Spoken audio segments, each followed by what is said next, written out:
de dónde surge esta pasión por lo que hacemos, que no es una profesión, es una tarea, es un arte, es un oficio, no sé, habría muchos modos para designarlo.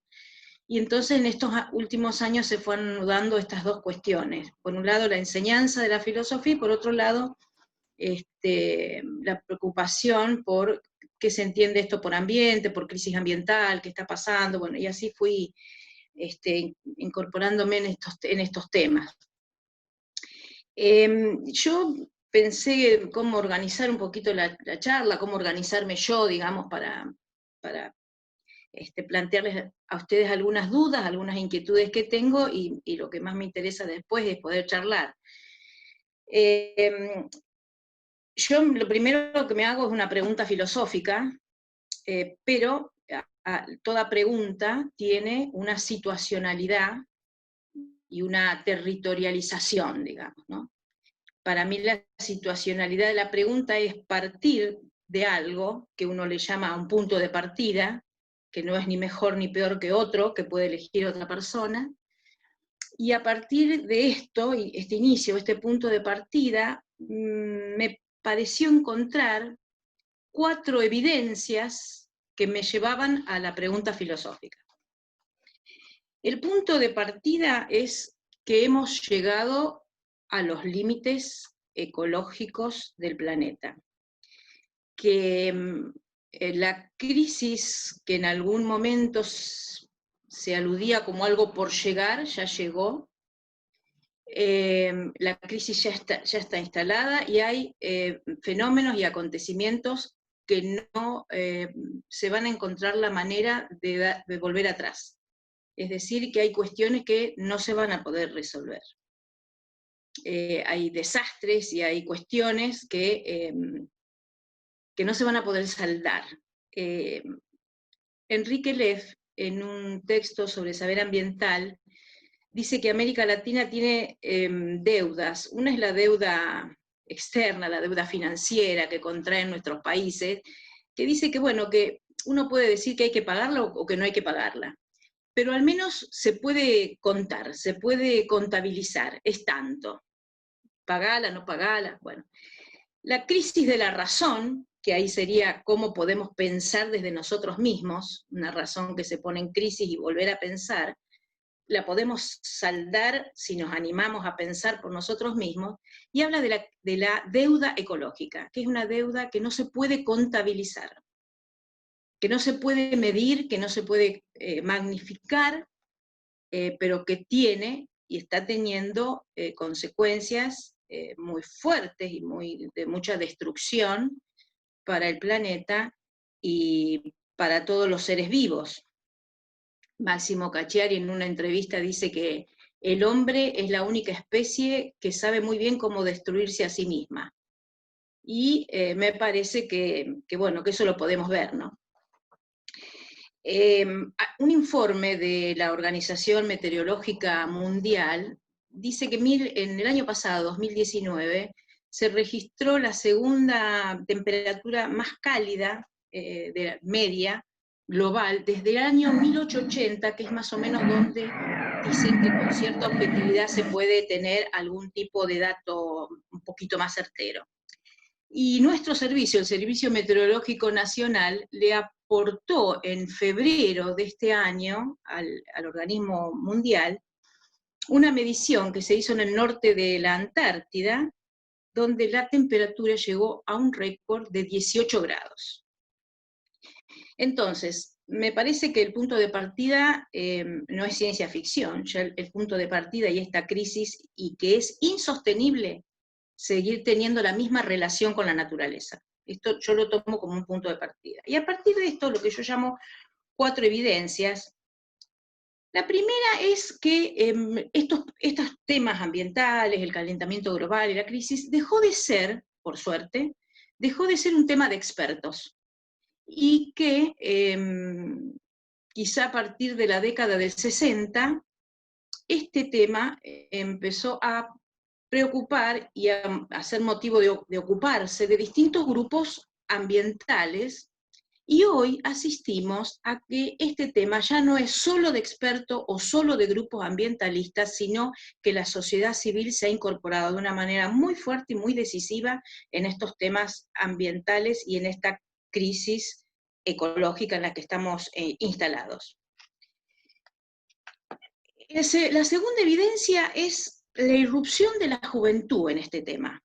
No solamente por el papel de Greta Thunberg y todo lo que significó con respecto a la rápida difusión, cuando empezó con la huelga de hambre, y bueno, y todo su recorrido por distintos organismos internacionales, sino porque si estamos atentos a lo que está pasando en el país frente a distintas situaciones, no solamente hoy, sino a lo mejor de los últimos 10 años, vemos que creo yo que los protagonistas fundamentales son los jóvenes. Otra tercera evidencia que me parece muy importante es la crítica muy fuerte que hay en nuestro país, en muchas provincias, crítica con respecto al neoextractivismo, a la deforestación, al uso de agrotóxicos, a la minería del cielo abierto, a la deforestación, al desmonte y a la destrucción de los humedales. Si ustedes recuerdan, en diciembre, sí, fines de diciembre del año pasado, en Mendoza, se modificó una legislación y permitía el avance de la minería a cielo abierto, y la sociedad en su conjunto salió con una presencia muy fuerte en las calles, con una consigna única, no había terraplanista ni nada raro, la consigna era: el agua de Mendoza no se negocia. Una sola consigna, es difícil, ¿no? Una sola consigna para tanta gente.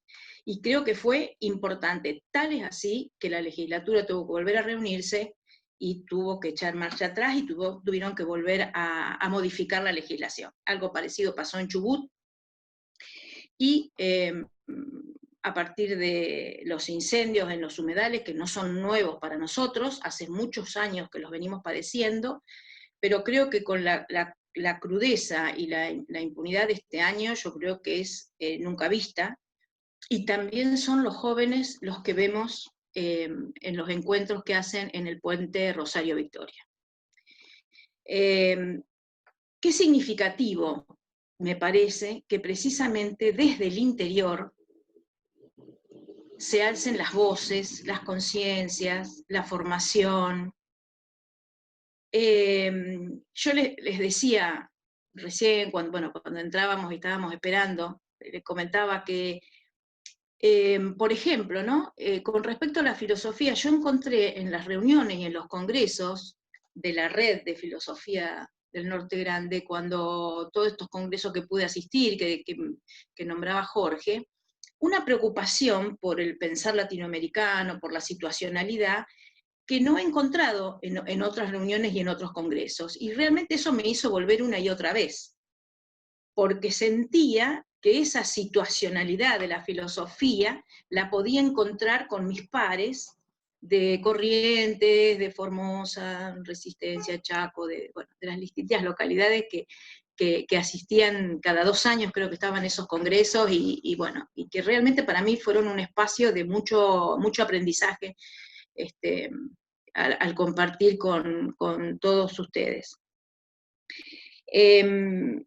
Otro hecho, nombrando así los distintos lugares, en Córdoba hay una empresa que a partir del 2013-2014 se tiene que ir, que creo que es Biotex, que quería mudarse a Formosa. No sé si se terminó radicando en Formosa. Una industria que se denominaba a sí misma como industria química, y sin embargo se la consideraba con uso nuclear, con actividades que tenían que ver no con lo químico, sino con lo nuclear. Y bueno, y ahí hubo toda una movida, digamos, acerca de si sí o si no, la erradicación de actividades que tienen que ver con lo nuclear. En Córdoba, por ejemplo, a partir del 2014, Córdoba se legisló y se considera a sí misma la provincia sin nada que tenga que ver con lo nuclear.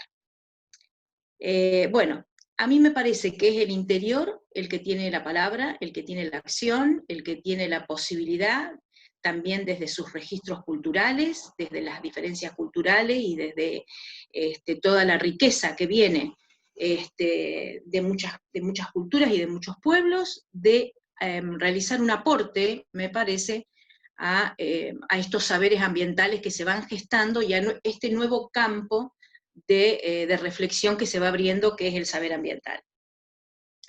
Bueno, y por último, una evidencia que ahora se está como, me parece, rompiendo, y es que a mí siempre también me llamaba la atención, porque veía como evidente, que las ciencias sociales, las humanidades y la filosofía se mantenía al margen de estas cuestiones. Como que es una cuestión que, bueno, la química, los ingenieros, los arquitectos, es decir, que es para otro el tema. Como que, bueno, parece que a la filosofía le pasaba por el costado, no impactaba en el campo de la reflexión filosófica estas cuestiones, que me parece que ahora se están revirtiendo. Se están revirtiendo, pero es como decía, creo que Dulce comentaba al principio cuando charlábamos, que hay muchos encuentros, hay muchos grupos, hay muchos modos de vincularse, pero fíjense ustedes que no surge desde lo institucional, sino que surge de esto, ¿no? De grupos que se encuentran, como esto que hacen ustedes, por ejemplo,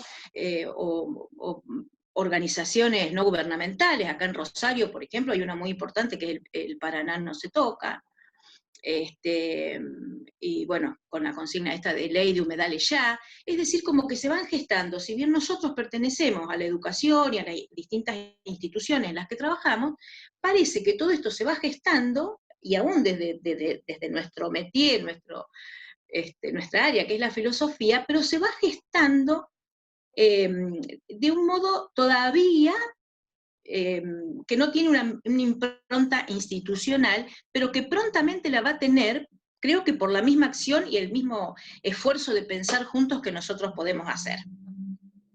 En ese sentido, la Universidad Nacional de Rosario hace poquito, una semana, comenzó a implementar en la isla un laboratorio, un observatorio que se va a instalar en la isla para hacer las mediciones que correspondan y registrar lo que tiene que ver con el aire, con el ambiente, con la destrucción de la fauna, que es terrible, la muerte de animales es terrible, es terrible los kilómetros y kilómetros de incendio y que han arrasado con todo, y bueno, la universidad, un observatorio allí, en la isla.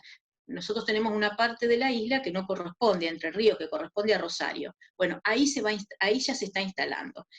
Hubo fuertes rechazos a esto, bueno, es largo de contar, pero bueno, me parece que una universidad que va al terreno y va a hacer esto, a mí me parece que es interesante. Me parece que yo esto llamo evidencias que me han llevado a la pregunta filosófica. Entonces, punto de partida y estas evidencias me han llevado a la pregunta. Y la pregunta es simple. ¿Por qué la crisis ambiental importa a la filosofía? ¿Por qué? ¿Por qué la filosofía se interesa en esto? ¿Es un tema agregado? ¿O necesitamos un modo de pensamiento que constituya un filosofar de otra manera? O sea, no es agregarle, tenemos este problema, ahora le vamos a agregar el ambiente, pero seguimos pensando igual, con los mismos criterios, con las mismas categorías, con el mismo antropocentrismo, y agregamos un tema, como quien dice, bueno, vamos a agregar en un programa, en una materia, algo ambiental. ¿Es simplemente un agregado de una materia en un diseño curricular, o acá hay que pensar en otra cosa desde la filosofía, que es lo que nos compete a nosotros? ¿Hay algo alternativo para pensar desde la filosofía? Y bueno, a mí me parece que la filosofía contemporánea, ya varias veces a partir del siglo XX, ha producido giros. El giro lingüístico, el giro pragmático, el giro hermenéutico, el giro aplicado. Bueno, este puede ser un giro ecológico.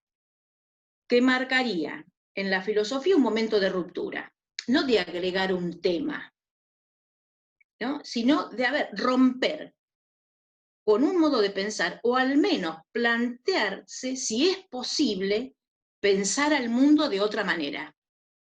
Entonces ya no es un tema que agregamos. ¿Es posible pensar de otra manera el mundo? ¿Es posible pensarnos de otra manera? ¿Es posible establecer otra relación con esto que llamamos naturaleza, pero que tiene poco de natural porque le imprimimos nuestras categorías?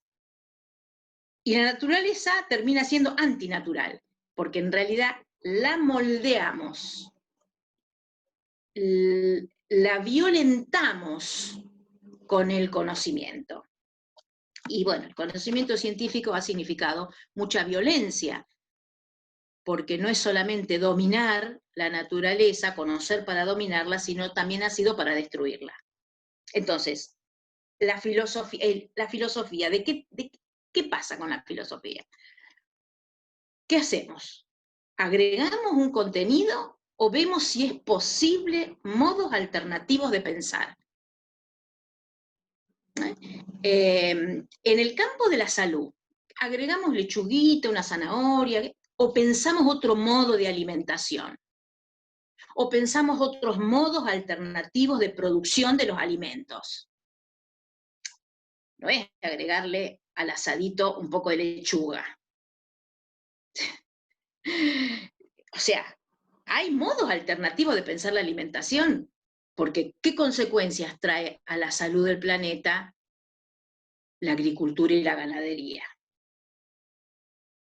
¿Cuál es la huella ecológica que dejan determinadas actividades y determinados modos de consumo que son nuestros?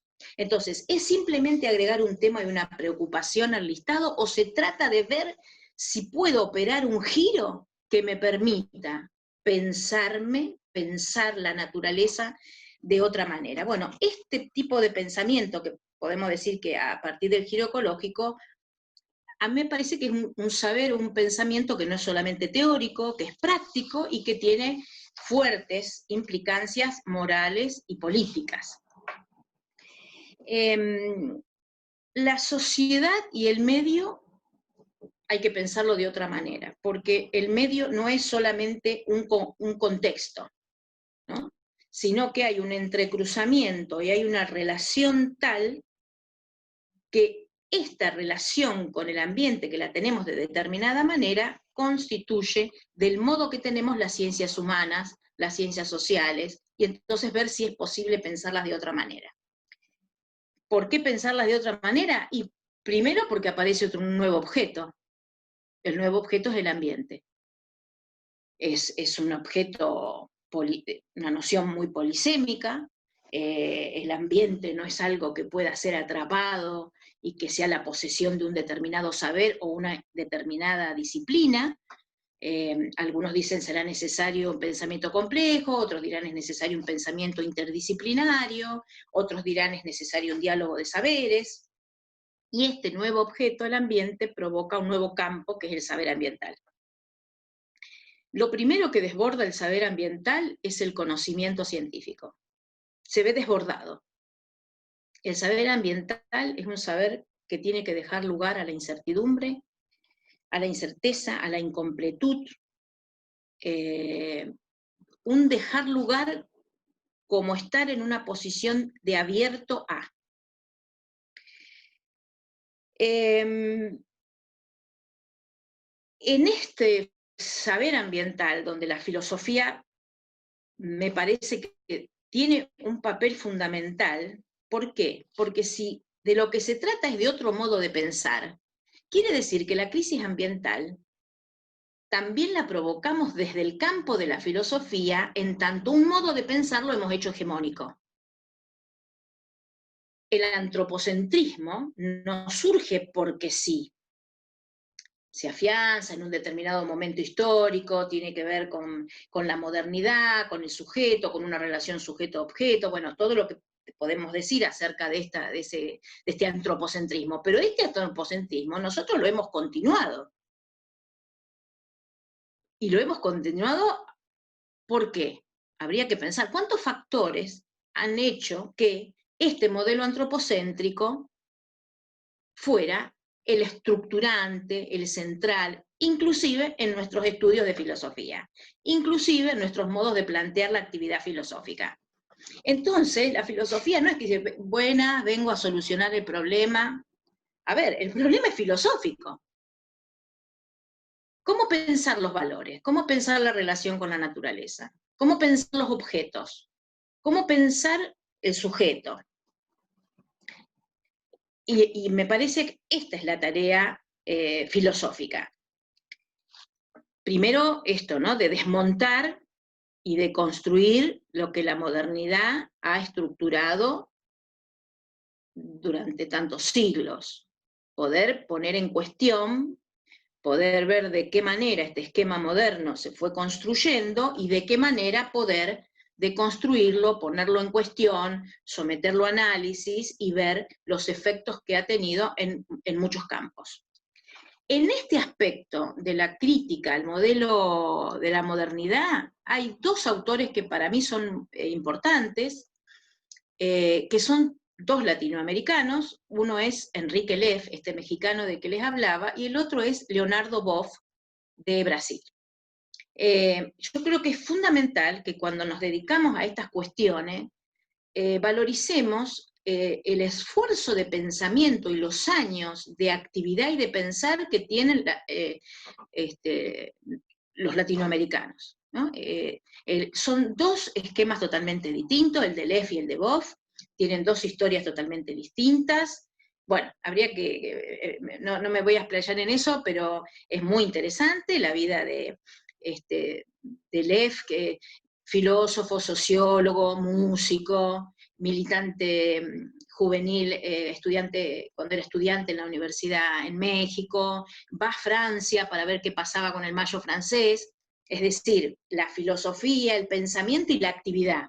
Y por otro lado, Leonardo Boff, que ha tenido tanto impacto y tanta fuerza, su palabra, su predicación en el momento que él era obispo, luego deja de ser obispo, demás, y tiene toda una trayectoria de militancia en lo que eran las organizaciones de base, las comunidades de base. Bueno, hay una historia muy importante que no es el momento, pero quiero decir que son dos pensadores latinoamericanos que tienen distintos esquemas ideológicos, filosóficos, etcétera, pero tienen allí trabajando un enroque, una relación muy concreta desde el pensar y el hacer.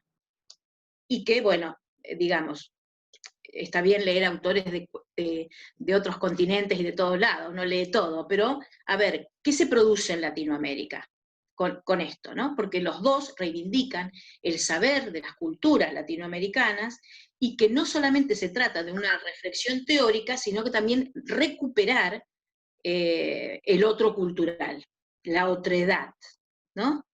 Y me parece que esto es todo un aspecto que, bueno, tendríamos que hablar de la filosofía latinoamericana y todo esto, bueno, pero lo dejamos ahí al costado.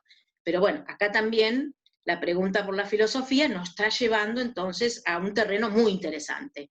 Es filosofía, es saber ambiental, es cultura, es la otredad, ¿no? Es las relaciones interculturales, etc. Y me parece que hay un punto, yo voy cerrando porque me parece que ya estoy siendo muy pesada, ¿no? Hay un punto, yo me voy entusiasmando y me voy, bueno, perdón, me voy a hacer más rapidito. Hay otro punto que me pareció interesante, es el encuentro entre la geología y la filosofía. En el campo de la geología hay un concepto antropoceno, ¿no? Que ese concepto, los geólogos que dicen que estamos en una época geológica distinta, que es una época distinta que se caracteriza por transformaciones humanas que impactan en el sistema planetario. Y el cambio climático es la principal manifestación. Es decir, la humanidad ha tenido y tiene un protagonismo fundamental que se convierte en un agente de cambio a escala planetaria. Y bueno, en el campo de la geología, algunos dicen, bueno, ¿cuándo surge el antropoceno? Algunos lo llevan para atrás a la invención de la máquina de vapor. Miren cuánto para atrás van. Algunos otros hablan de las cuestiones nucleares, de los ensayos nucleares, otros hablan de Chernobyl, a partir de Chernobyl.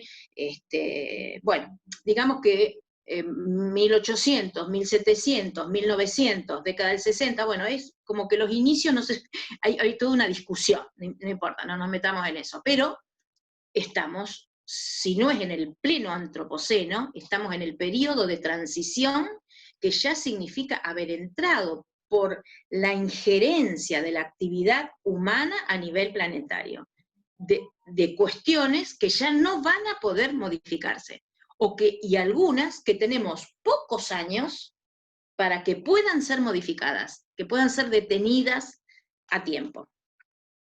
Entonces acá surge otra vez la pregunta filosófica. ¿Qué antropo necesitamos para el antropoceno? ¿Qué filosofía para el antropoceno? Ya el antropoceno dejó de ser de la geología y se pone en vinculación con la filosofía, con las ciencias políticas. ¿Qué modo de organización? ¿Cuál es la política del antropoceno? ¿Cuáles son las relaciones internacionales? ¿Cuáles son los organismos, el papel de los organismos internacionales? ¿Cómo poner en agenda las cuestiones ambientales? La filosofía pone en agenda a nivel nacional, a nivel internacional, estas cuestiones, digamos, ambientales. La filosofía puede ahora empezar a ver estos modos nuevos de pensar, de obrar, de producir, de consumir, de alimentarse, porque esto trae consecuencias. ¿Estamos dispuestos a vivir de otra manera? ¿Estamos dispuestos a que todos estos cambios, todo lo que queremos, se convierta en un modo distinto de pensar y de vivir? Porque ahí estamos nosotros, con esa disposición al cambio en modo de pensar. ¿Y de dónde nos sostenemos? ¿Puede la ciencia, podemos agarrarnos de la ciencia, que es la que provocó esto? ¿La técnica va a estar para ayudarnos a esto? ¿O es ahora donde la filosofía tiene realmente, bueno, mucho para aportar? En vez de quedarse a un costadito a ver si alguien la llama, hay que salir, sacar la filosofía a estas cuestiones. Inclusive nuevos modos de pensar la ontología. Hay un filósofo londinense que se llama Timothy Morton, que habla de un nuevo concepto que él le dice los hiperobjetos. Los hiperobjetos no se pueden medir, son extensos en el tiempo y en el espacio. El cambio climático es un hiperobjeto, el COVID-19, un hiperobjeto. O sea, es un grupo que se llama ontología orientada a objetos, OOO. ¿no? Y bueno, son filósofos, todo un grupo que es muy provocador en su concepción epistemológica, bueno, pero están hablando de nuevos objetos. Acá también está la filosofía. Y después creo que hay un lugar en donde la filosofía no puede no estar o no sentirse interpelada, y es qué educación ambiental necesitamos hoy. ¿Qué es la educación ambiental? ¿Cómo ingerir en la educación ambiental? ¿Cómo contextualizarla? ¿Cómo ser protagonistas de la educación ambiental, que va más allá de una mera acomodamiento de temas en una currícula? ¿Cuáles son los desafíos hoy del sistema universitario? ¿Cuál es el desafío de los terciarios, de la formación de profesores? Estamos formando profesores para alumnos del siglo XXI. ¿Somos docentes de filosofía en vistas al antropoceno o estamos en el siglo XIX? Ahí nos interpelamos desde nuestra práctica docente como profesores de filosofía. ¿Desde dónde vamos a dar filosofía? ¿Desde qué marco? ¿Desde qué criterio? ¿Con qué esfuerzo por pensar nosotros distinto? Bueno, me callo, mejor vamos a las preguntas o charlamos. A mí me parece que hay tantas puntas, se abren tantas puntas es como que de pronto se abre un abanico, ¿no?, de posibilidades. La salud, ¿podemos tener salud personal en un planeta que está enfermo? Todos queremos la salud, más ahora que está con el COVID y todo esto, la salud. ¿Y la salud del planeta quién se ocupa? ¿Podemos estar sanos? ¿Hay salud personal si no hay salud planetaria? ¿Podemos estar bien alimentados si a nivel planetas se gestan, se producen y se consume y industrias alimentarias que hacen todo lo contrario y que están, no sé, en cuanto al agua, en cuanto, bueno, a todo lo que requiere, son totalmente insostenibles, digamos, ¿no? Bueno, la filosofía con la salud, la filosofía con la política, la filosofía con la ética, la filosofía con el nuevo modo de pensar y con un nuevo modo de vivir. Y a partir de esto, ¿qué? Y no sé, a partir de esto es yo lo veo como un desafío, pero un desafío no como que alguien nos está diciendo, no un desafío, ¿no? En el más sentido, sino como una oportunidad. El giro ecológico ahora es nuestra oportunidad. Y bueno, veremos qué hacemos con esto. Dejo acá. Muchas gracias, Ana. Bueno, seguimos dialogando. ¿Cuánto desafío? Y esta cuestión de enfermedad o pandémica que tenemos es una de las causas, notablemente es el confinamiento de muchas especies, no tanto del murciélago, sino también los agronegocios a nivel mundial, ¿no? Tanto de Asia, África, América Latina y también los países europeos. Así que bueno, queda abierta a las preguntas, a los diálogos. Hay preguntas ahí, a ver, estoy entre que voy admitiendo a la gente.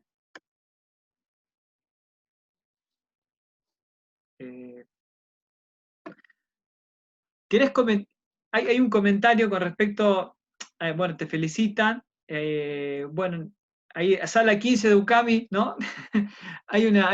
Si querés hacerlo más simple o querés compartir algo con respecto a la pregunta que mencionás ahí.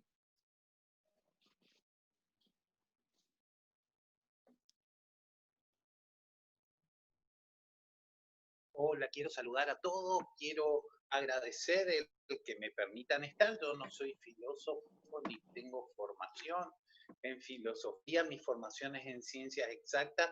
Saludo a toda la extensión geográfica de Argentina que están en esta reunión, pero sí recuerdo haber leído algunas cosas referentes al teorema de Malthus. Probablemente sea la propia humanidad quien esté edificando el planeta. Y eso nos abre nuevas preguntas. Durante 20 siglos, el humano siendo un ser vulnerable, lucha a la naturaleza para crecer en población, para desarrollarse.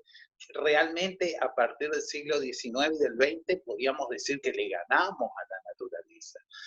Realmente hemos ganado, estamos viviendo casi 40 años más que lo que vivíamos hace 500 años.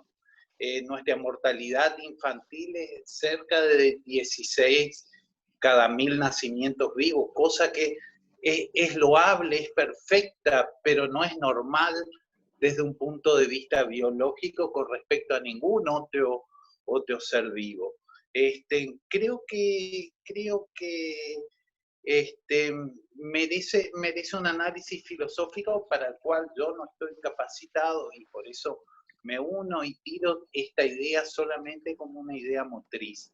El teorema de Malthus es un teorema sostenido sobre todo por el mundo capitalista. De hecho, el teorema de Malthus hablaba de un colapso económico en el año 70 que no ocurrió porque podemos ver que el crecimiento económico sigue. Ahora, creo que sí, la ecología mundial sí puede colapsar frente al crecimiento de la población humana. Nada más, agradezco que me reciban en la sala.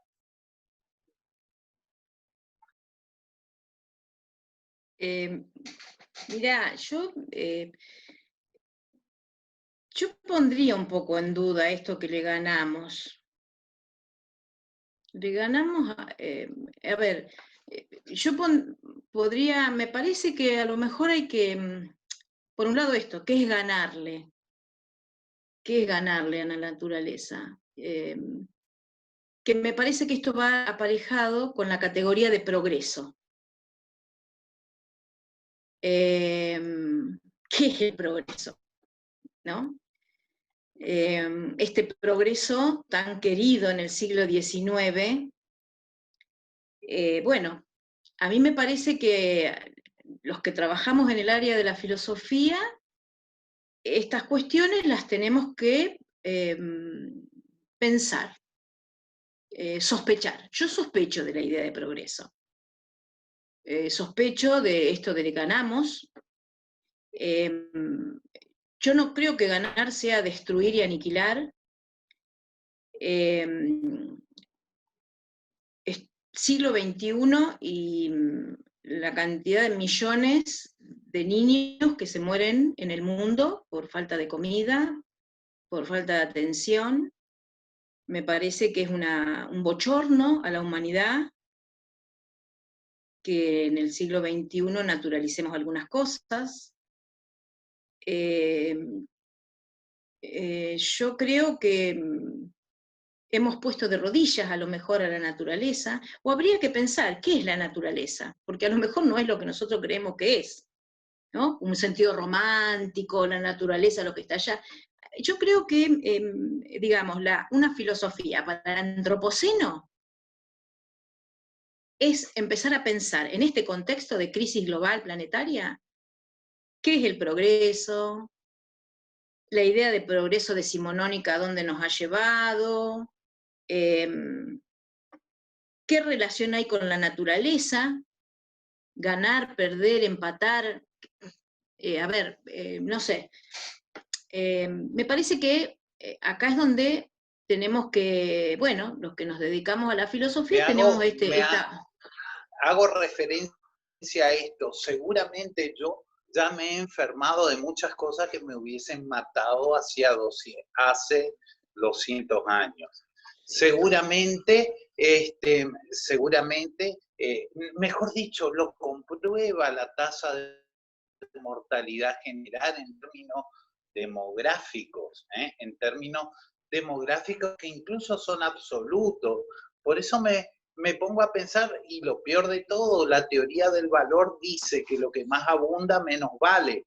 Por eso también creo que la perspectiva filosófica del crecimiento de la población, de la humanidad, debería abordarse desde mi punto de vista. Coincido con usted totalmente en el concepto de que nuestro pensamiento fue siempre antropocéntrico hasta ahora, decimonónico inclusive hasta ahora.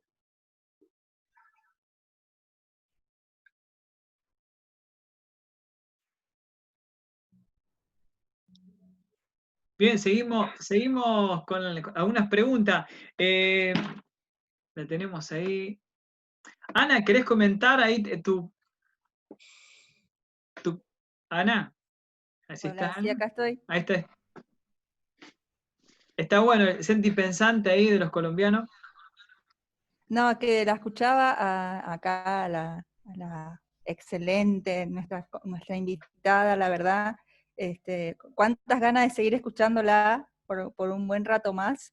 Pero bueno, vamos a respetar la dinámica de café, pero va a ser bueno Jorge y Fabio y Marisol que están ahí en el equipo, que podamos propiciar alguna venida de Ana Cerdisco para nuestra universidad y que nos pueda contar con más tiempo, porque me parece que va a generar mucho esto.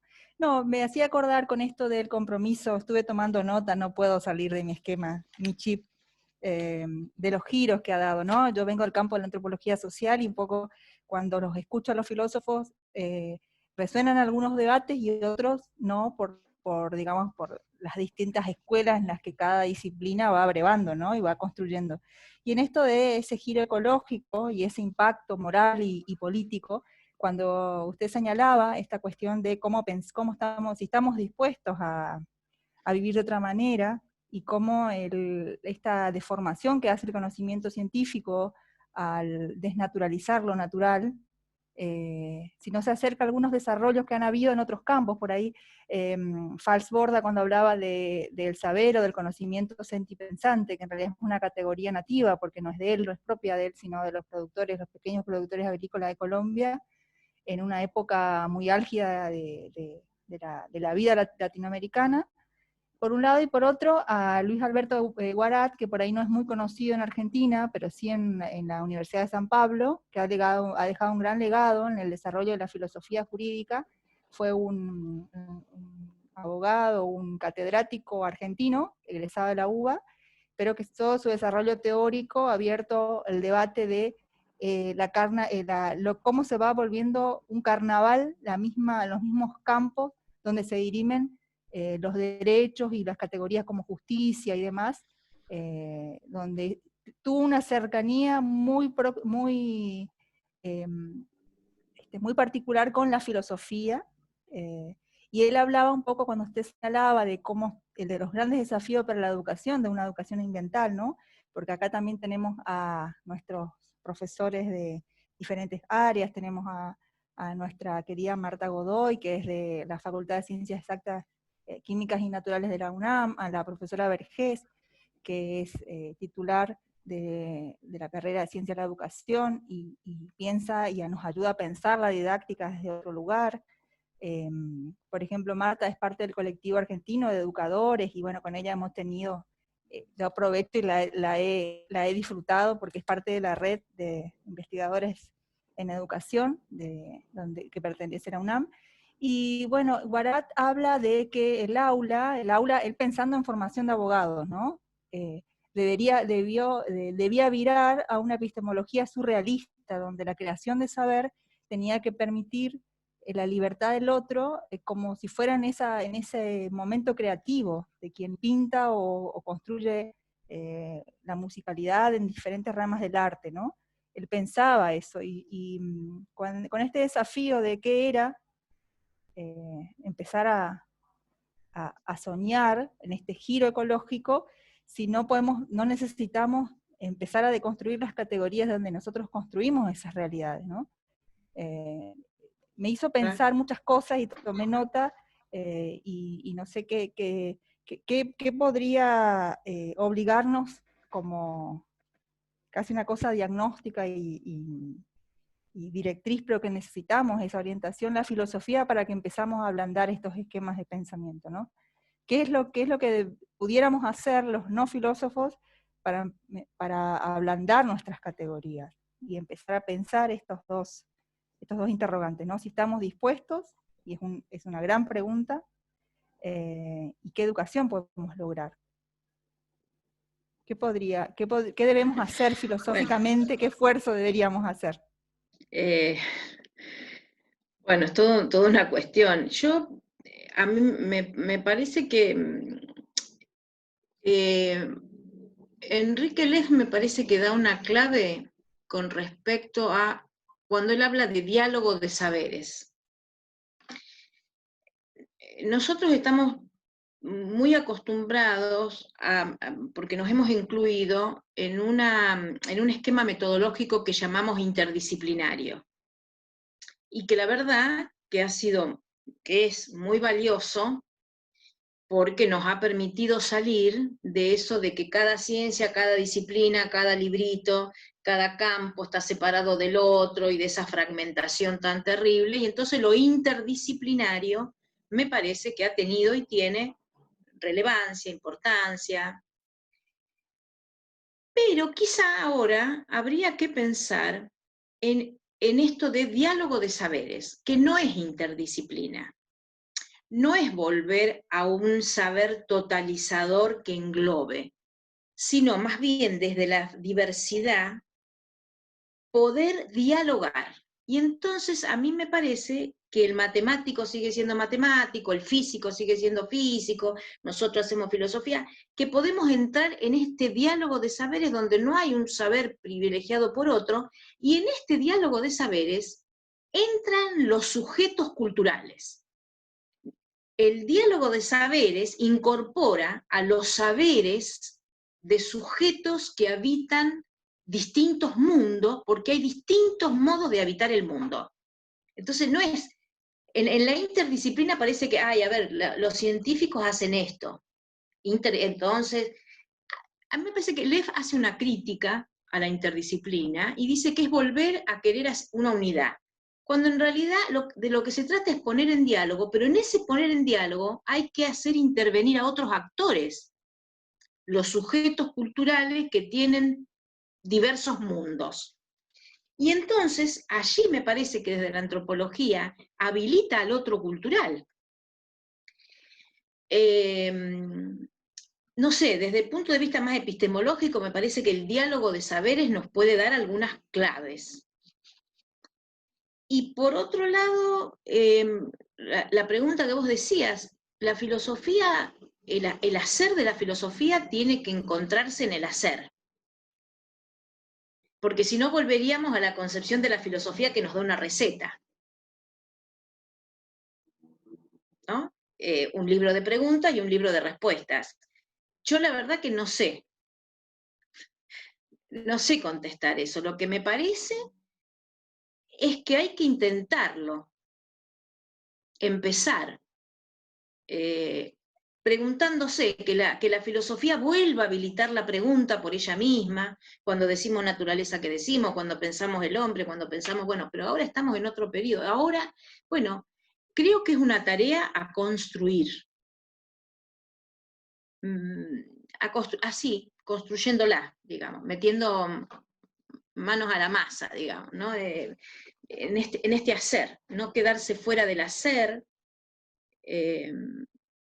siempre con criterios los más pluralistas, ¿no? De no, tratando de ir mirando qué prejuicios nos pueden atrapar en este camino, o no dejarnos atrapar por dogmas, o estar abiertos al evento, a la sorpresa, a lo distinto, a lo nuevo. Bueno, no sé, no sé bien responderte, Ana, en el sentido de que yo me lo estoy preguntando hoy, ¿qué es hacer filosofía? Frente a esto, ¿qué es hacer filosofía? Sí, yo creo que Vamos a tener que tengo volver. tomo una respuesta de todo lo que me dijo, porque de hecho es eso, no es un ejercicio esto, no es que venimos a pedir recetas, pero lo interesante es eso, el diálogo me encantó, y yo siempre reflexiono, y bueno, ahí está Marta, que siempre hemos tenido esos diálogos, de cómo los niños tienen esa capacidad inmensa de construir las preguntas filosóficas, y tal vez seamos nosotros los que estamos tan fuertemente enculturados los que somos incapaces de tomarlas como rumbos para construir otras preguntas, y un poco por ahí pasa, pero el solo hecho de escucharla y que me ayude a rumbear otros pensamientos, le agradezco un montón, Ana. No. Muchas gracias. Yo te digo que por ahí en mi experiencia, en mi vida de tantos años de docente, que he ido a tantos congresos donde se hablaba de si la palabra tal estaba traducida y había 5 que la traducían distinto, y yo me fascinaba. Qué sé yo, no sé, tenía 22, 25 años, iba a un congreso y decía, wow, no sé ni lo que están diciendo, wow, qué bárbaro. El no entender nada era la prueba para mí de que esto es lo mío. Y esto es grosso, esto es profundo, ¿no? Y entonces, a ver, qué sé yo, a mí me parece que hay que poner en cuestión algunos modelos de enseñar, algunos modelos de... no sé, ¿no? Yo les digo sinceramente, en los congresos que voy, que me he encontrado con ustedes, no sé si eran ustedes, eran otros, pero donde uno puede transmitir experiencias, donde no tiene que pavonearse de que leyó la última hoja de Kant en alemán y le discute al que tradujo, porque en realidad, donde uno encuentra en el ser docente, se encuentra con otros 5 docentes que se preguntan, ay, estoy podrida de la filosofía, ¿qué hacemos? ¿Qué sé yo? Los alumnos me miran con cara que soy un bicho, ¿qué hago? Bueno, de eso tenemos que hablar, de eso tenemos que hablar, porque ahí nos encontramos. A ver, ¿qué es hacer filosofía? Porque ¿cómo podemos dar filosofía si no nos preguntamos entre nosotros, nos reunimos y decimos, che, ¿qué es la filosofía? Y no sé, mirá, hace 36 años que la enseño y la verdad que todavía me estoy preguntando. Y no me avergüenza, porque ustedes saben de lo que se trata, porque les debe pasar lo mismo, que se preguntan, y no es vergüenza ni se nos cae el título de ninguna vitrina. Bueno, esto me parece que habilitar, dejar correr, de construir, tener apertura, no sé.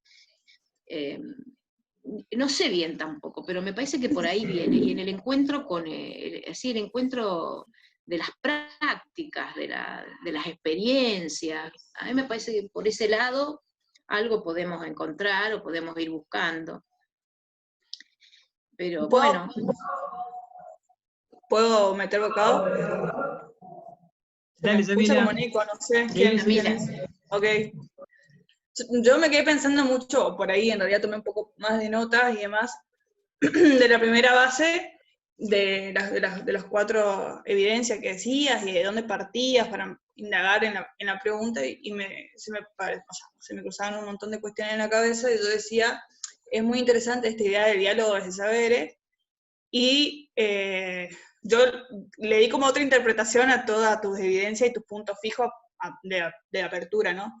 El diálogo entre saberes, esta cuestión de que nazca de algún modo de los jóvenes, o el empuje que tiene del ámbito juvenil, la defensa de la naturaleza, entre otras cosas, o del medio ambiente, o un montón de luchas en realidad, porque no solamente se las reduce a eso, sino que lo que más hincapié hago es la cuestión de los saberes. Hay que ver cómo reivindicamos otra cuestión de saberes, y por ahí con el profe de Sala 15, que quedó ahí anónimo, que hizo la primera intervención, ese choque entre la ciencia o conocimiento científico y filosofía, si se quiere, y demás, en realidad también parte de todo eso, porque yo creo que nosotros como país tenemos un montón de provincias con un montón de culturas y tradiciones que entrechocan, y desde ahí surge un montón, y hay que aprender de todas estas culturas, hay que aprender de ciertos lugares X, sin poner ejemplo en particular, de cómo defienden la naturaleza, cómo se manejan con la naturaleza, cómo se relacionan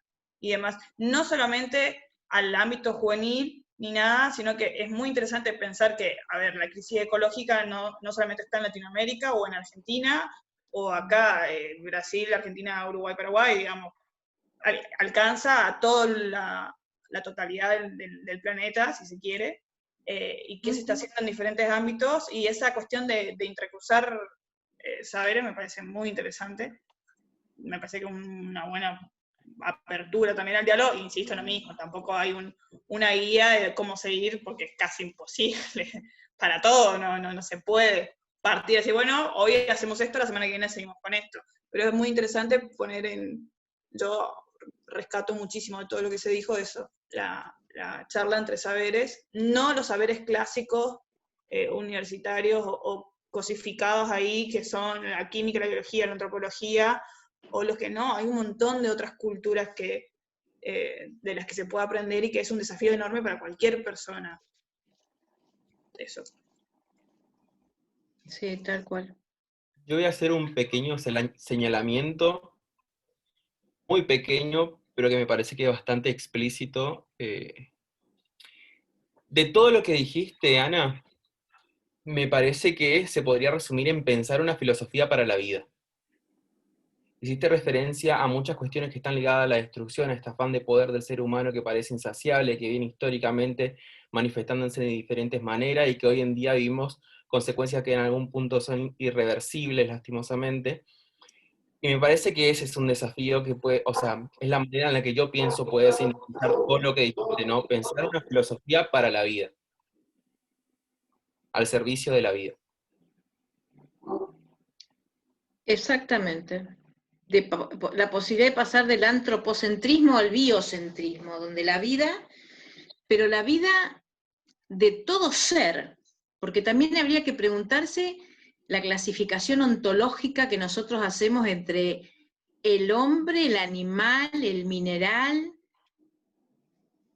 ¿De dónde sacamos esa jerarquía? Profe. Entonces, si es la vida, habría que ver esa jerarquía, ¿no? ¿Qué pasa bueno, porque le aplicamos a la naturaleza una escala jerárquica. Y entonces por eso, como somos superiores, podemos hacer con lo demás cualquier cosa, así sean animales que tienen vida. Entonces experimentemos, matemos, qué sé yo, no sé, no estoy diciendo no a las vacunas o no al desarrollo científico, a la experimentación, no estoy diciendo que no, pero en la ética contemporánea aparecen dos cuestiones que antes no aparecían. La cuestión del derecho al que todavía no existe, Sí. es decir, a las generaciones futuras, es sujeto de derecho, alguien que no nació, como generación, porque yo lo estoy destruyendo y no va a poder vivir dentro de 100 años, y también a los animales. En la ética contemporánea incorpora también el derecho a los animales. Y los derechos ambientales son considerados hoy derechos humanos, que eso no es menor. Así que sí, es lo que vos decís, ¿no? Hay que descentrar, sacar el centro y pensar en la vida. Tal cual. ¿Me permitís? No sé. Vamos, Andrés, adelante. Bueno, primero quería hacer un pequeño homenaje a la educación ambiental de la Universidad de Rosario, porque en los años 80, 78, 77, ya existía en la Facultad de Arquitectura una especialidad que era la arquitectura bioclimática. Y ahí estaba el profesor arquitecto Di Bernardo, que fue realmente uno de los pioneros en ese sentido. Y la otra cuestión, ya desde el punto de vista filosófico, recordamos a un pensador, James Lovelock, que él pensaba el concepto de planeta. ¿Cómo pensamos el planeta? Lo pensamos como una cápsula espacial que viaja por el espacio y tiene una determinada cantidad de recursos que en un momento se termina y tenemos que pasar a otro planeta. ¿Cómo es eso? O como decía Lovelock, es un ser vivo quizás, el concepto Gaia. En fin, desde la misma concepción del planeta está nuestra actitud hacia él. Es nada más que eso. Sí, sí, tal cual, eso, ¿no? Depende de, bueno, en cómo lo conceptualicemos, en qué lugar de relación lo pongamos, ¿no? Lo relacionemos. Inclusive esto de pensar si es una propiedad, el planeta. Es nuestra casa, pero es como un bien inmobiliario, nos pertenece, y por lo tanto yo con mi casa hago lo que quiero, ¿no? Si es propiedad o no es propiedad, y la relación, sí, creo que la relación, como vos decís, determina el modo de vida y el modo de relación, ¿no? Cómo lo considere. Por eso hay la importancia de la educación, ¿no? Sí, Graciela, te escuchamos. Profe Jorge, ¿cómo está? Buenas noches. Buenas noches, profe Ana. ¿Qué tal? Ya, a mí me preocupa algo. Creo que hemos sido durante demasiado tiempo tan antropocéntricos que nos olvidamos que en realidad nosotros tenemos una otredad no solo con el otro, con el ser humano con el que convivimos, con el de nuestra misma especie, sino que tenemos una otredad con la naturaleza en la cual estamos inmersos. Y al olvidarnos de esa otredad con la naturaleza, ya sea animal, vegetal, la hemos destruido paulatinamente de distintas formas, de distintas maneras. Llámese organismos que la han destruido, llámese lo que usted nombró Diositex, que efectivamente tiene un problema serio aquí en Formosa en cuanto a la instalación, y hubo grandes debates, no oídos, a veces, no, sin entrar en el campo de la política, ¿no? Pero si nosotros hacemos caso omiso al cuidado de esa otredad que es la naturaleza, todo lo que el profesor expresaba hace un momento, el profesor de la sala número 17 creo que era, usted 15, perdón, profesor, en cuanto hablaba de la extensión de la vida, la calidad de la vida, la posibilidad que tenemos hoy los seres humanos en cuanto a ser más longevos, todo eso va a desaparecer. Porque también en cierta forma estas enfermedades y lo que usted habló de Timothy Morton y los hiperobjetos, tanto como el COVID, tanto como las enfermedades y las pandemias y otras que vendrán, son fruto de este no cuidado o resultado de este no cuidado del ambiente que nos rodea. Lo mismo que pasa con el agua. Usted sabe la situación del agua, la carencia del agua. ¿Qué pasaría con nosotros si no hacemos un giro y enseñamos a nuestros estudiantes dentro del campo de la filosofía o dentro del campo de las ciencias sociales, tener un pensamiento más crítico hacia el planeta en el cual estamos, no solo hacia los pensadores que estudiamos? Habría que replantearse un montón de situaciones y de posturas, ¿no? Sí, sí, la verdad que sí. Bueno, esto de, por ejemplo, ¿no? Pongo como ejemplo los humedales, que es lo que tengo cerca, que no salga la ley de humedales. ¿Cómo puede ser que no salga y que es la depredación de todo ser vivo? Bueno, ¿cómo? Es obvio, porque no sale. Hay intereses muy fuertes para que aquí en la isla, monocultivo, ganadería, los cerdos chinos, que sea como el Delta de Buenos Aires, que se haga acá, bueno. Pero a mí me parece que les va a costar más, les va a costar, ¿no?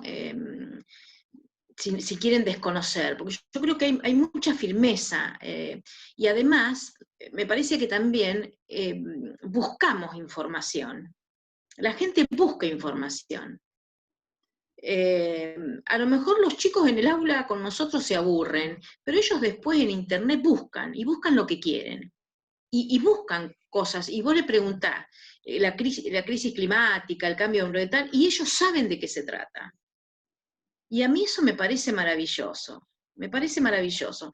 Cuando vos prendés el televisor y siempre que la juventud, que los jóvenes, que esto y que lo otro, yo digo, ¿por qué no hablan de todos los jóvenes que están compenetrados con los problemas y que se interesan, que no quieren arsénico en el agua? ¿Cuántos jóvenes hay? Pero no, es como que...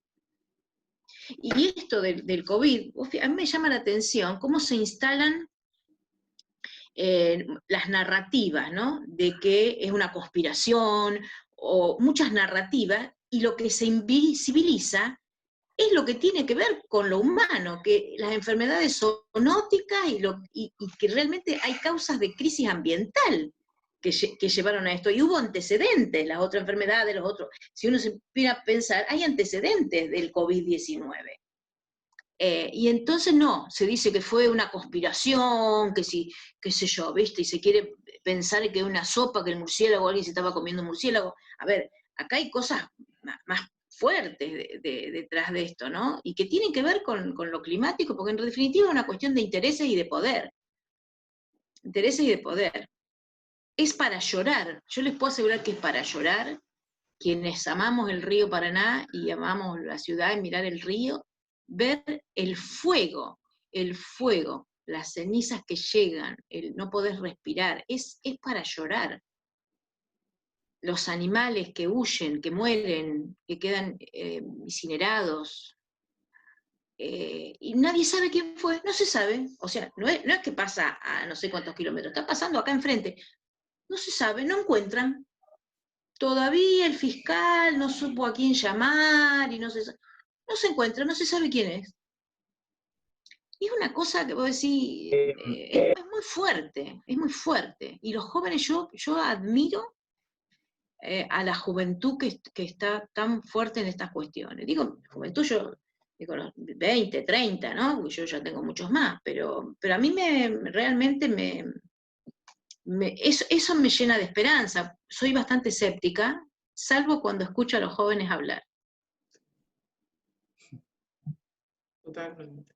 Sí, Fernando después tenía Roberto, quería... No, me refiero a que no se trata de buscar por ahí culpables, pero también hay responsables seguramente de que algunas cosas se maximicen. Desde no hace mucho tiempo, el siglo pasado, ya se viene conversando esto del capitalismo por ahí, o el progreso, esa racionalidad, ¿no es cierto? Esa tendencia a la racionalidad, ese desarrollo, que arrasa con todo, ¿no? No importa que le toca a algunos y sálvese quien pueda. Y son pocos, y no piensa en todo y en el impacto que causa sobre el medio ambiente, que es indirectamente y a veces cada vez más directamente al ser humano, porque yo creo que si estas enfermedades, más allá de estos discursos que por ahí se tratan de instalar, o esas dudas, ¿no es cierto?, de que si fue, si no fue, de la naturaleza o qué sé yo, van perjudicando, ¿no es cierto?, al ser humano. Y obviamente también creo que el debate trasciende lo filosófico, lo científico. Creo que también las religiones tienen que tomar parte en esta cuestión. O sea, todo tipo de saberes, ¿no es cierto?, implica todo, porque otra vez volviendo siempre a la reflexión, aceptar, ¿no es cierto?, que si hay un mundo, si hay un Dios, si hay un hombre, desde donde sea que se mire, lo que interesa es la supervivencia, ¿no es cierto?, la nuestra y la del futuro.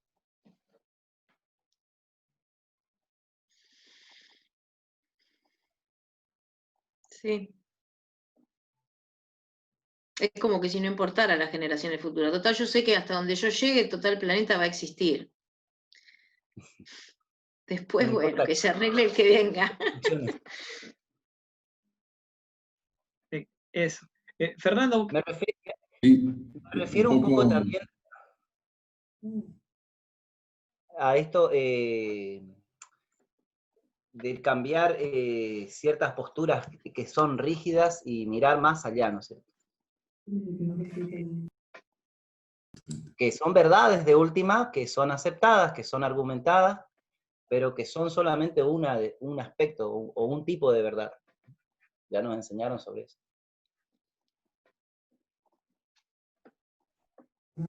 Sí, bueno, un poco, ¿sí? No, respondiendo un poco al deseo de Ana de escuchar a la juventud, me animo a intervenir.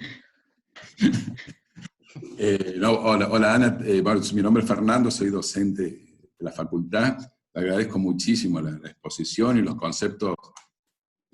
Has dejado muchos conceptos que nos resultan muchos novedosos y espero, bueno, nos pones nuevos conceptos, nuevos autores también para seguir pensando y esperamos poder retomarlo, leerlo y alguna vez seguir dialogando con vos, ¿no? Bueno, en esta dinámica simplemente compartir un poco la reflexión que estamos haciendo entre todos de ese discurso de la modernidad, de que me parece quizás hasta perverso, de un proceso civilizatorio quizás, de que asume los logros, pero los fracasos se lo achaca a la humanidad, ¿no? Los logros son nuestros, fruto de este proceso moderno, del progreso, y cuando hay un Dios es la humanidad, ¿no? Hace un discurso moral, y bueno, y habría que trabajar mucho qué es eso de la humanidad y demás. Y bueno, y en eso me resultó muy interesante repensar incluso como educador, esta idea de huella que planteabas, esta huella ecológica, ¿no? Y digo, bueno, si uno hace un giro del que estás un poco proponiendo, poniendo en escena qué significaría este giro, uno podría hasta llegar a pensar que hasta en la programación de nuestra asignatura, uno puede generar una huella ecológica, ¿no? En los programas, a veces en los programas de investigación se habla de impacto, que es una noción un poco nefasta, pero sí hay, quizás en nuestra programación es una huella, o genera un sujeto, o va a generar un imaginario que deja una huella ecológica, quizás, ¿no? Me ayudó a pensarlo así, digamos, ¿no? Y en ese sentido, preguntarte cómo asumirías, o qué reflexión, o cómo pensar desde este giro el tema de la educación, ¿no? Que muchos aquí estamos atravesados con el tema de somos educadores o no estamos educando. Porque tradicionalmente el que educa es un humano, ¿no? Es el sujeto, educa a otro sujeto, en esa distinción sujeto-naturaleza. ¿Desde dónde asumir desde este giro, o qué novedad podría ayudarnos a pensar el terreno de la educación? No sé si decir la naturaleza también educaría, o bueno, ya ahí queda media minada la idea de naturaleza, ¿no? No sé Claro. si, Claro, inclusive te digo, el londinense Morton dice pensar una ecología sin naturaleza, porque él es muy provocador, viene de lecturas de Derrida, de Nietzsche, bueno, es muy provocador, y siempre es lindo dejarse provocar por un filósofo, porque te lleva, ¿no? Te lleva.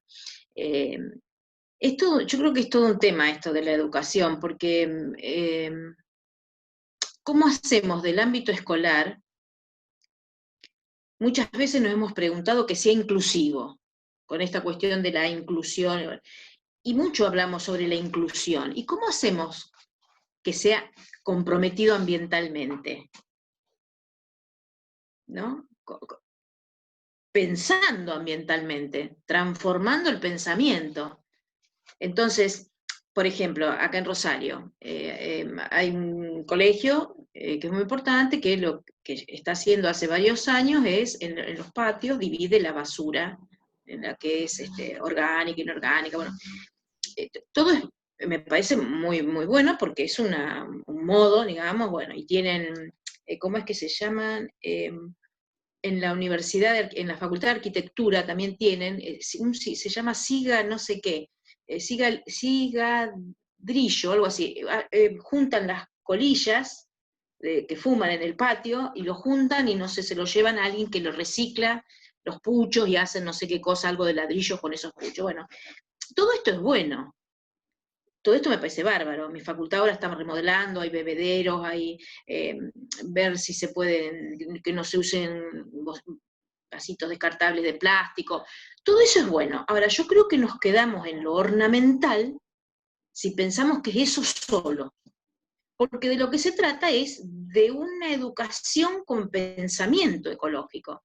Porque si seguimos manteniendo los mismos esquemas de pensamiento, es como que me parece que nos estamos quedando cortos, ¿no? Entonces, hay que pensar en la formación de docentes, empezar por la formación de docentes. En la formación de docentes tiene que estar muy presente el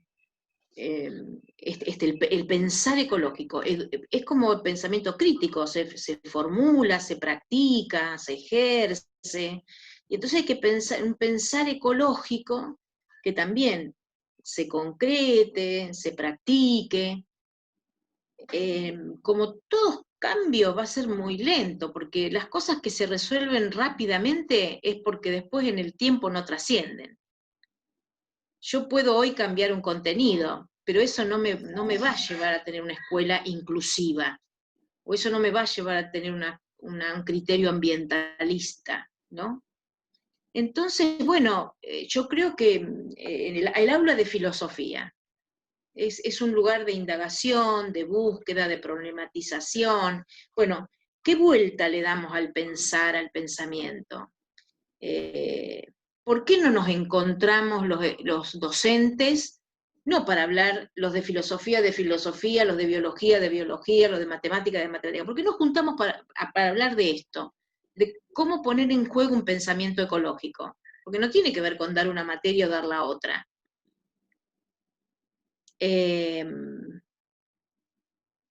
No es una cuestión didáctica, no es una cuestión pedagógica. Es de conciencia. Es de formación de conciencia, formación de pensamiento, de formación ética y ciudadana. Porque acá de lo que se trata es la ciudadanía que participa. ¿De qué manera ponemos en agenda? Obligamos a poner en agenda, en Formosa, en Chaco, en Santa Fe, y hay que poner en agenda el tema ambiental. A tal municipio no le gusta, a tal gobernador no le gusta, y bueno, qué sé yo. Hay que poner en agenda, y eso lo hace la sociedad civil. Y nosotros como docentes, yo creo que tenemos que buscar esos dispositivos que nos vinculen con la sociedad civil, porque dentro de las instituciones nos quedamos encerrados. A veces las instituciones son un corset. Nosotros trabajamos en las instituciones, pero ¿cómo nos vinculamos con las organizaciones? ¿Cómo nos vinculamos con la sociedad civil? A mí me parece que esto es todo un desafío también.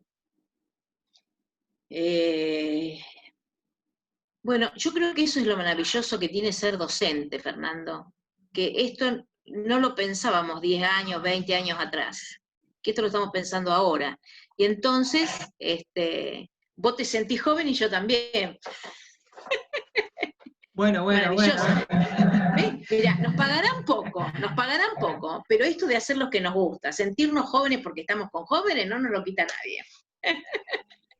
¿No te parece? Ana María, Mirna te quiere preguntar, ¿estás Mirna por ahí?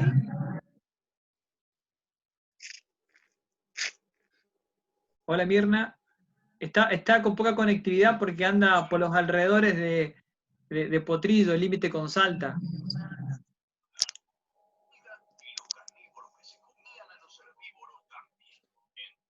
¿Nos escuchaba Mirna?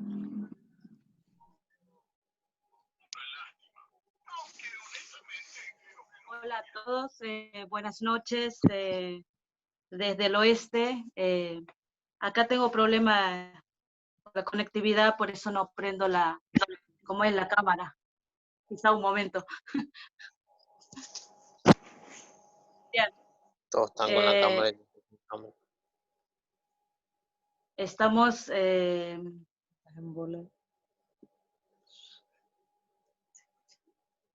aquí, desde nuestra realidad como pueblo originario,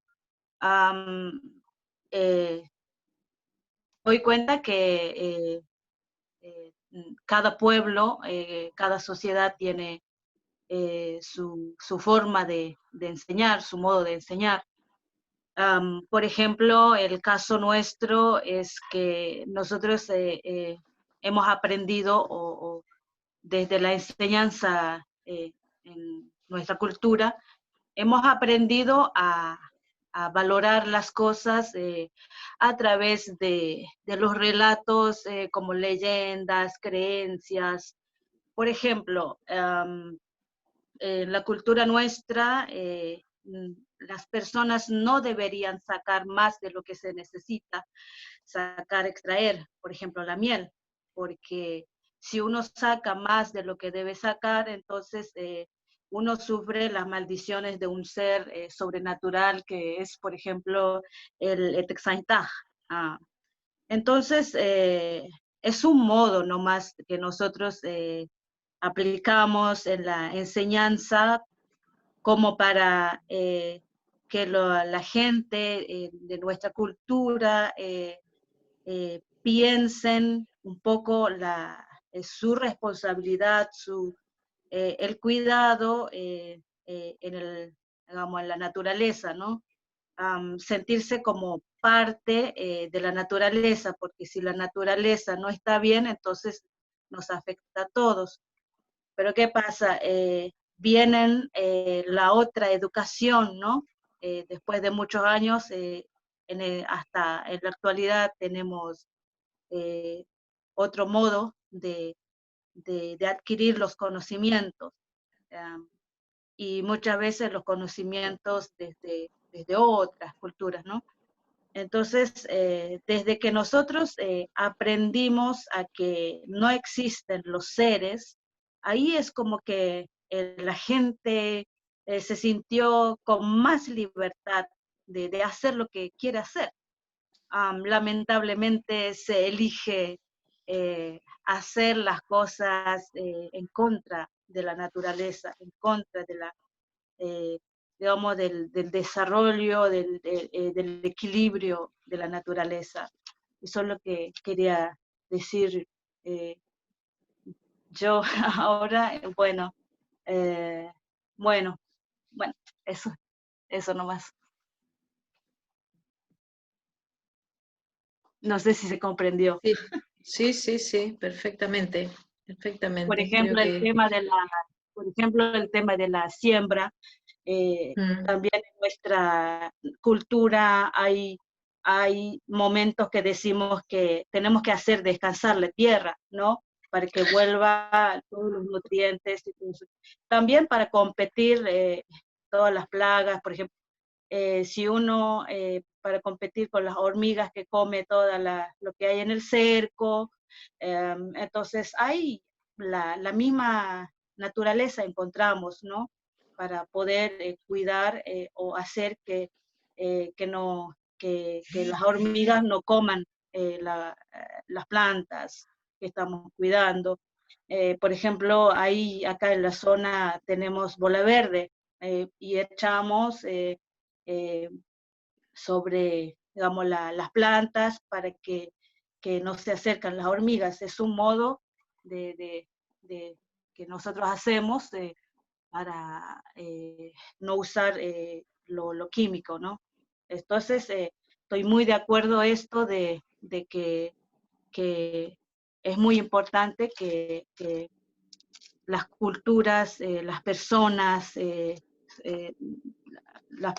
inteligentes tengamos, digamos, estos espacios de diálogo para que podamos escucharnos y seguir buscando cómo acompañar a los alumnos, quizás desde su modo de ver las cosas, porque a veces es muy difícil ver las cosas desde la concepción de otra cultura.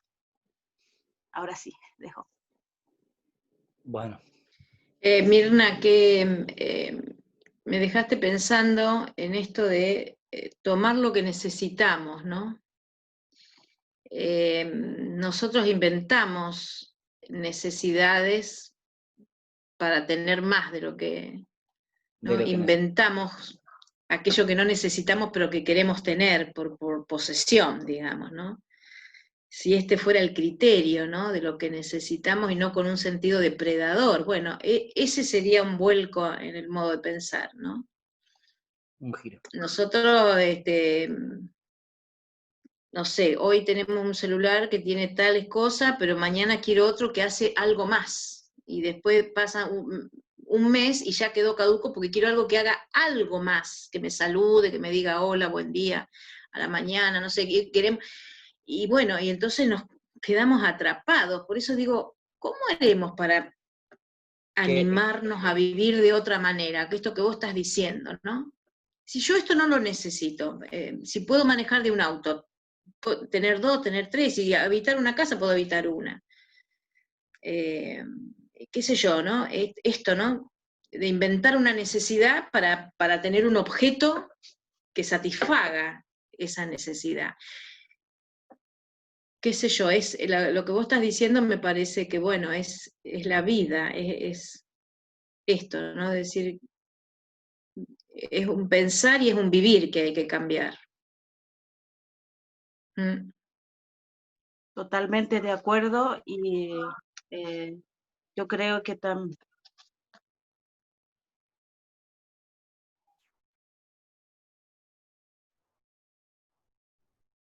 No se escuchó la última parte. Mirna, no te escuchamos. Mira, tiene El micrófono está muteado, a lo mejor Sí, sin esta darse última cuenta. parte de la oración, la frase no se escuchó. Creo que un poco, Mirna, coincido a eso que dice Mirna, apuntaba yo con que hay múltiples creencias, ¿no es cierto? Y nosotros somos herederos de una cultura y reproductores de una cultura, pero hay del otro lado, del otro lado del mundo hay otras culturas que seguramente se plantean lo mismo que estamos planteando nosotros, tal vez no sé si en los mismos términos, y con las mismas categorías, con los mismos pensadores, pero supongo que la preocupación debe ser también la misma. Habría que ver también en lo posible cuáles son las alternativas de esa forma, porque la otra cuestión que planteaba también ahí, a ver si... Sí, No, después no me lo decís. sí, perdón. Lo que yo decía es como que desde que nuestras culturas indígenas, originarios, como quieran llamar, desde que nosotros hemos dejado, digamos, nuestro modo de pensar de antes, es como que nos gozamos tanto de la libertad que, bueno, hacemos lo que queremos. Entonces ya agarramos todo y ya no tomamos lo necesario, sino que es como que el ser humano quiere más y más y más y más. Entonces ya no tiene en cuenta, digamos, muchas cosas que puede producir, digamos, la enfermedad de la misma naturaleza, que si está enferma la naturaleza, entonces nos afecta también a nosotros. Claro. Sí, claro.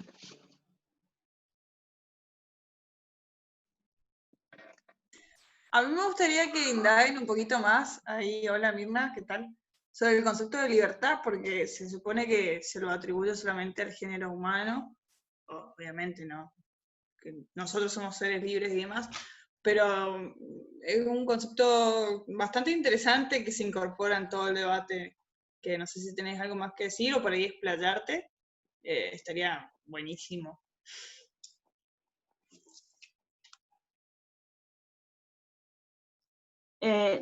Yo creo que la ecología tiene sus propias leyes, ¿no? Lo cual el ser pensante, el ser...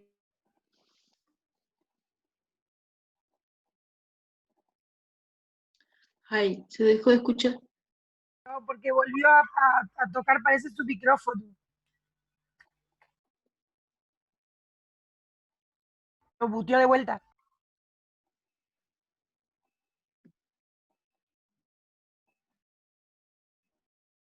Mirna, hola, hola Mirna. Creo que se está conectando nuevamente. Es la conectividad que... A lo mejor tiene. claro, se le cae la... Sí. Muy interesante, qué lástima, porque es muy interesante. Ahí está. Internet está muy buenísimo. Yo decía que la ecología tiene sus propias leyes, en lo cual el ser pensante, el ser inteligente, debe darse cuenta a través de su observación, su contacto, relación con ella, ¿no? Para que mantengamos así equitativo o por lo menos, digamos, conservar lo que todavía queda, ¿no? Porque lo que ya está destruido, no sé cómo vamos a recuperar. Bueno, eso es todo lo que quiero decir. Bueno, buenas noches. Muchas gracias, Mirna. Mirna es de la comunidad de Huichí, que está de Formosa, límite con Salta. Así que ahí está, bastante aislada ella ahí, ¿no? La localidad de Potrillo tiene un centro, tiene un pozo petrolífero, ¿no? De hidrocarburo, ¿no? Que se traslada para la ciudad de Pichenal en Salta, ¿no? Así que todo un problema también ambiental en la zona. Bueno, no es tan complicado porque, bueno, está controlado, entre comillas, ¿no? Porque el progreso también llegó ahí, de alguna manera, entre comillas, ¿no? Algunas preguntas más. Dejamos, son 10 y 20, una pregunta más, hasta las 10:30, nos quedamos charlando, y desde ya, Ana, Qué muchísimas lindo. gracias por Se tu pasaron 2 horas exposición. sin darnos cuenta, ¿eh? Qué Sí, lindo. sí. Dulce, comentaste, yo no fui siguiendo las preguntas que fueron dejando, sino simplemente ya cuando empezaron a dar sus aportes de la presencialidad, que estamos acá desde la virtualidad. Pero el comentario que hiciste del biocentrismo, yo lo pensaba en función a que en Latinoamérica tenemos 2 países, tanto Bolivia como Ecuador, rigen por este biocentrismo sus constituciones, ¿no? El derecho a la naturaleza de esos pueblos. Y Mirna tiene mucho en ese sentido para aportarnos, ¿no? Yo creo que ahí me encantó este giro, después lo retomó Ana.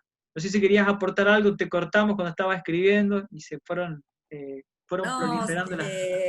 bueno, quería obviamente que por ahí los que tenían que hacer alguna pregunta, así dejarles el espacio, por eso solamente hice el comentario con tono de pregunta, que en realidad me faltó el signo de pregunta, si realmente sería bueno pensar en llamar a este giro un giro biocéntrico, ¿no? Después de pasar de un antropocentrismo, digamos así, un giro ambiental, bueno, un giro que podríamos llamarlo así como llamamos teocentrismo al medioevo, antropocentrismo a la modernidad, tal vez este momento sería bueno biocéntrico con toda esta, podríamos decir, sugerencia que han hecho realmente muy importante de lo humano, ¿no? De que el hombre es el que aporta la posibilidad de conocer la naturaleza, de comprenderla, y por lo tanto puede respetarla o no respetarla, y ahí el tema de la libertad, o sea,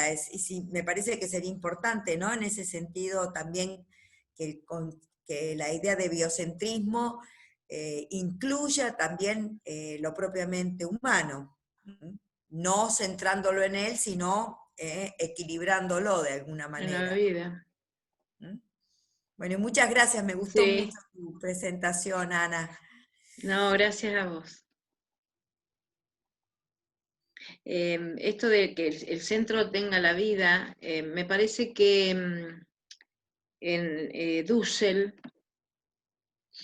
en un congreso que tiene un debate con Habermas, y me parece que le hace esta observación que cuando él plantea la teoría de la acción comunicativa, está pensando que el que tiene delante es el escéptico, pero que en Latinoamérica el que tenemos delante muchas veces es el cínico, y que entonces allí la centralidad no tiene que estar en el lenguaje y en el sujeto que habla, sino en la vida.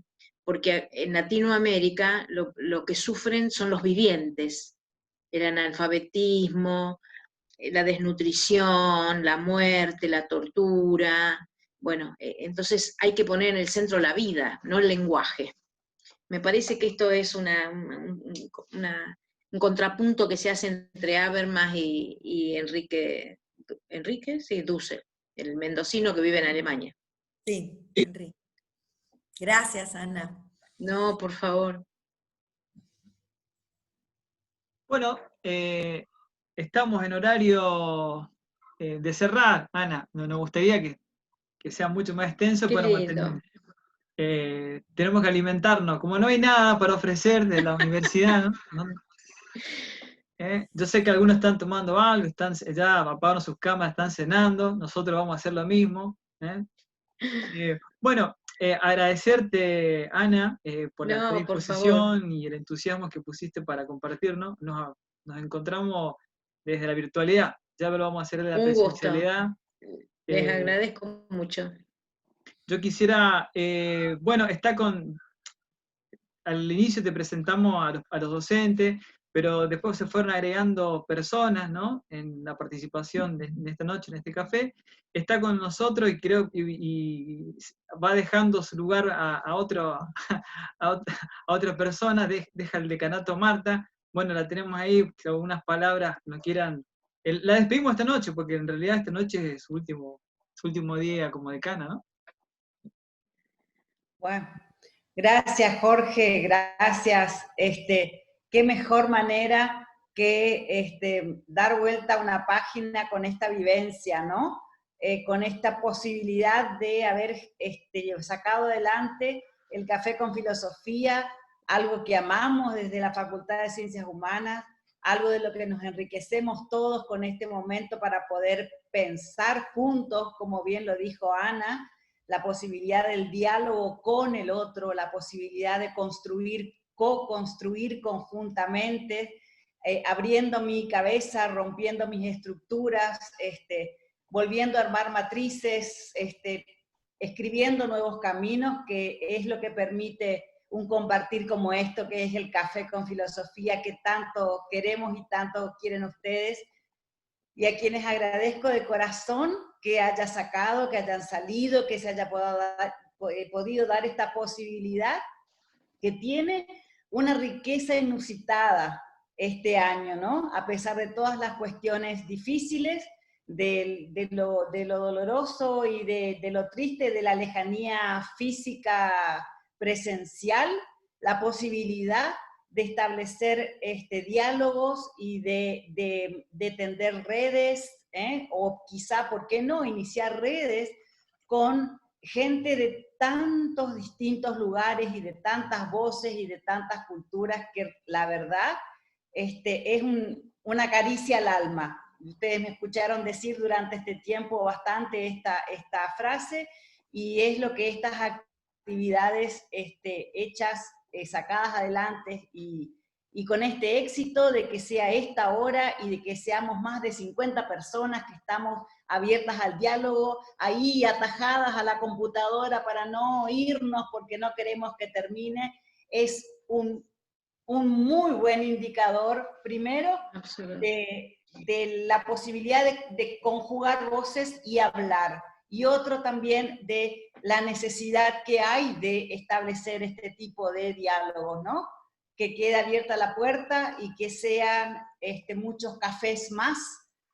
Los estaré acompañando desde otro lugar, siempre con el mismo espíritu, con las mismas ganas y con la misma confianza absoluta en su criterio de selección, en su apertura de pensamiento, en la posibilidad tan rica que ofrecen ustedes a esta comunidad educativa y a la comunidad educativa en general de la Argentina, porque acá tenemos del norte a sur y del centro ambos, el NEA, NOA y demás. Gracias, gracias Jorge, gracias a todos los del equipo que están, Fernando, Marcos, Adrián, lo vi, Dulce, que me gustaría poder conocerte en persona cuando se dé, igual que Ana, ya verán quienes quedan de establecer las redes necesarias para que esas personas valiosas puedan seguir aportando su sapiencia y su voz. Bueno, eso nada más, un gracias inmenso, y bueno, será hasta cualquier momento. Muchas gracias, Marta. También estuvo Ariel Lugo, que también estuvo un ratito, después la conectividad ahí en Corrientes estaba complicado. Bueno, también está Marisol por parte de la coordinación ahí desde el café.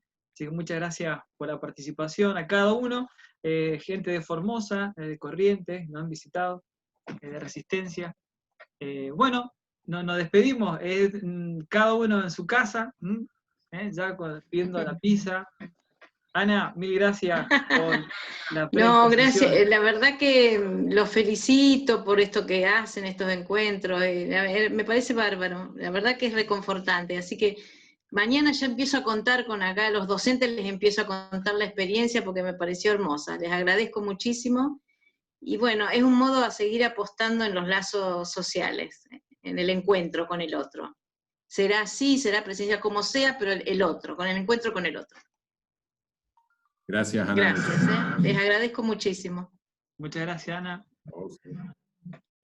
Gracias por la presencia de los chicos de cuarto año, nuestros egresados de la licenciatura, ¿no? Siempre presentes, acompañando al café, que ellos fueron los pioneros, ¿no? Con Fernando y con Marcos, Así que, bueno, muchas gracias. Tendremos novedades para el próximo café, no sé si este año al final, o si no, en los próximos años, en el 2021. Quizás ya la pandemia no nos acecha, o quizás sí. Así que bueno, eso no dependerá de nosotros. Bueno, muy bien, muchas gracias. Gracias por los augurios ahí. Nos quedamos con ganas de más. Chao. Te volveremos a convocar seguramente. Hasta pronto. Hasta Y pronto. podemos hacer algunos encuentros sumando a alguien de gente de Rosario, algún encuentro interprovincial. Nos podemos agregar. Por favor, te lo vamos a pedir con mucho gusto que puedan Yo tengo venir. una Fernando, el última profe consulta. Fernando, que no le salude, perdón. Sí, Damila. En Santa Fe. Enrique Leff, Leonardo Boff y Timothy, ¿cuánto? Morton. Gracias. Esa más. Buenas noches. De nada. Chao. Adiós. Gracias a todos. Gracias, muchas gracias. Gracias, Jorge, por la invitación. Fue un gusto. Muchas gracias, Ana. Gracias. Seguimos comunicados. Cuídate, cuídense todos. Chao, chao.